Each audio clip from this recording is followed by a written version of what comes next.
Selamat siang pemirsa, kembali lagi bersama saya Andini Juhau dalam seputar info mengenai isu internasional. Berita terkini datang dari krisis pengungsi yang terjadi di Uni Eropa. Krisis pengungsi sendiri sudah tidak asing untuk didengar, khususnya di negara-negara Eropa yang kerap kali menjadi suaka untuk para pengungsi.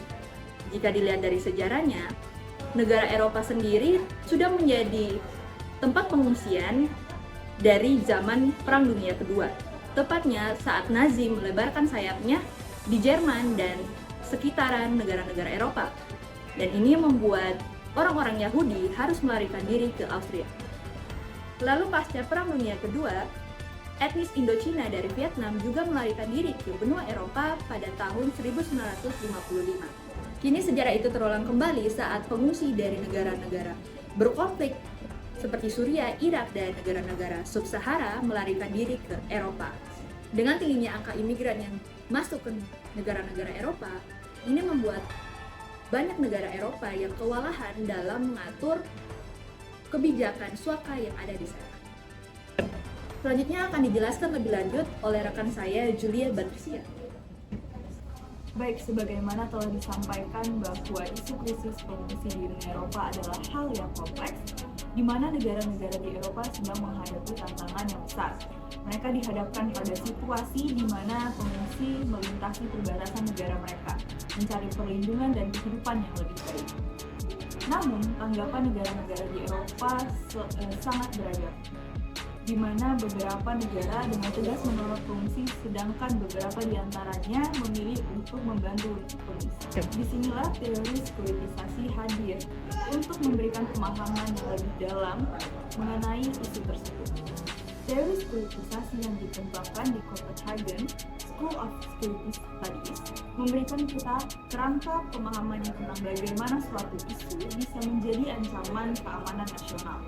Teori sekuritisasi berpendapat bahwa isu-isu tersebut dapat diubah dari isu politik normal menjadi sesuatu yang membutuhkan tindakan segera dan juga drastis melalui proses yang melibatkan penggunaan retorika khusus. Konsep utama dalam teori sekuritisasi adalah audiens yang merupakan peran penting dalam proses sekuritisasi. Teori ini melibatkan pemahaman tentang audiens, kekuatan, konteks, praktik, dan konsekuensi dari proses sekuritisasi. Penerapan teori sekuritisasi dalam kasus ini membantu menjelaskan mengapa negara-negara di Eropa menolak pengungsi dengan alasan kepentingan nasional dan ketakutan terhadap ancaman yang para pengungsi bawa. Teori ini juga dapat digunakan untuk memahami perasaan cemas dan ketidakpercayaan yang muncul dalam masyarakat terhadap pengungsi serta dampak yang tidak diinginkan dari tindak sekuritisasi. Pandangan subjektif kepentingan nasional dan konteks politik menjadi faktor penting dalam pemahaman mengapa beberapa negara di Eropa menolak pengungsi. Selanjutnya kita akan mendengarkan laporan dari rekan saya, Salma dan Dinda di Studio 2. Oke, terima kasih Andini dan Julia dari Studio 1. Sekarang kami akan menjelaskan mengenai pemetaan dan keterlibatan aktor dalam kasus isu krisis pengungsi di Uni Eropa. Terdapat beberapa aktor yang terlibat, yaitu aktor utama, aktor protagonis, dan aktor antagonis yang secara keseluruhan memiliki peran yang berbeda-beda. Aktor utama dalam kasus ini adalah Uni Eropa yang berperan sebagai organisasi internasional yang menaungi negara-negara Eropa dan memiliki peran inti dalam menangani masalah imigran dan pengungsi. Selain itu, Uni Eropa juga berperan dalam mempromosikan perdamaian, memberikan kebebasan, keamanan, keadilan, serta mengatur suaka dan imigrasi. Melalui kebijakan dan tindakan seperti penerimaan di daerah asal, memerangi kejahatan penyelundupan manusia, dan penerapan kebijakan politik yaitu Common European Asylum System, Uni Eropa berusaha menangani krisis pengungsi dengan tujuan melindungi hak asasi manusia dan mencegah terjadinya krisis lebih lanjut. Aktor protagonis yang terdiri dari negara Turki, Jerman, dan Finlandia memberikan dukungan dan menampung para pengungsi. Mereka melaksanakan kebijakan yang dikeluarkan oleh Uni Eropa dan program-program untuk menyediakan tempat tinggal, memberikan bantuan kemanusiaan, pendidikan, perawatan medis, dan dukungan sosial bagi para pengungsi. Tindakan ini sejalan dengan tujuan didirikannya Uni Eropa serta mendorong keamanan dan kesejahteraan para pengungsi. Namun, aktor antagonis seperti Belarusia, Hungaria, dan Yunani menolak kedatangan pengungsi, melakukan kekerasan, dan tidak mengindahkan kebijakan Uni Eropa terkait penanganan imigran dan juga pengungsi. Faktor-faktor seperti situasi domestik, pandangan budaya, dan perbedaan ideologi mempengaruhi sikap mereka terhadap pengungsi. Baiklah, terima kasih Dinda. Pemirsa, mari kita lihat bagaimana kasus ini memunculkan permasalahan dari imigrasi yang terjadi di Eropa yang menciptakan perdebatan antara anggota negara. Tentu masalah ini menarik cukup perhatian Uni Eropa dalam menangani kasus tersebut. Yang pertama, adanya imigrasi dari Uni Eropa, yaitu penolakan yang dilakukan oleh negara Definisi Soviet Group yang terjadi di Hungaria, Ceko, Polandia, dan Slovakia yang dengan tegas menolak kebijakan Uni Eropa. Yang kedua, kehadiran para imigran dipandang akan berdampak buruk terhadap identitas kesejahteraan serta keamanan masyarakat asli negara itu sendiri. Hal ini dimotivasi dari perubahan di pasar tenaga kerja serta adanya keinginan untuk melindungi hak-hak sosial dan ekonomi tenaga kerja domestik.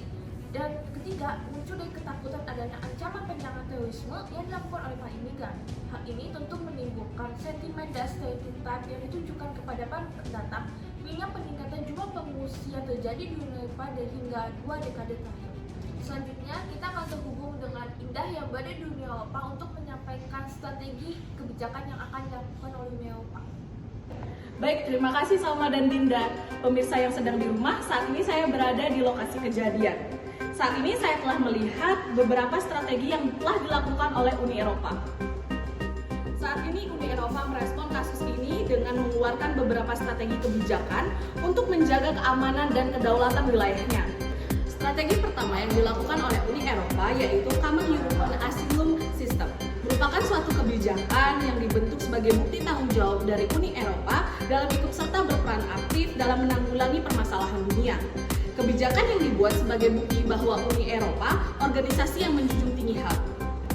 Dari awal penerapan kebijakan ini sudah terdapat beberapa permasalahan pada komitmen negara anggota CEAS di dalam memasukkan kebijakan ini ke dalam kebijakan nasionalnya.